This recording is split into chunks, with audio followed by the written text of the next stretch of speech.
Talks. It's just 4 days, and then you'll be sharing that Thanksgiving meal with those you love the most, your family. Edward Jones financial advisor Allison Gilman Aquino is here to say you may want to consider having an important conversation.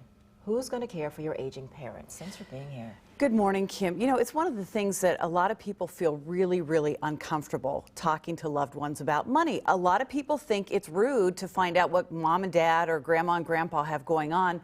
But the truth of the matter is that it's important to know those kinds of things because the holidays are often the only time everyone gets together, and it presents an important opportunity to at least begin a constructive conversation if you handle things delicately. Delicately is the word. Let's talk about some of the questions you should ask. Managing your parents' affairs.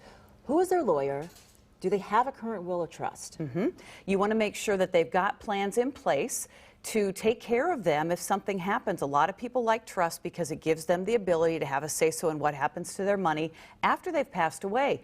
You want to ask your folks who's their tax advisor.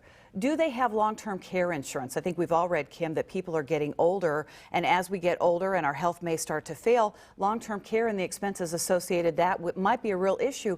The other thing is you want to find out where their assets are held, because here's the thing, the time to have these conversations is when everybody's healthy and everybody is able to give a complete accounting for things, because when an episode happens, and we all know how quickly life can happen to folks, that's not the time to try to be putting all those pieces together. I got to ask you, past the gravy, can you tell me where the money is?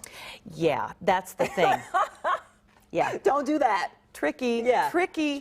Okay, bite-sized pieces. I'm not even saying that you have this conversation at Thanksgiving. Maybe what you do is you put everybody's heads and calendars together and you say, okay, we need to sit down and do a little bit of planning. Mom and dad, grandma and grandpa, if you're on board with that idea, let's look in the new year after the dust settles from the holidays and find out if maybe we can find a weekend where everybody can come in together and do some planning. Or maybe we can make an appointment with your attorney and sit down with your attorney and just find out a little bit more about what your plans are, just so that we can familiarize ourselves with it. It doesn't have to be a one session, you know, gosh, you'd be there all day. Exactly.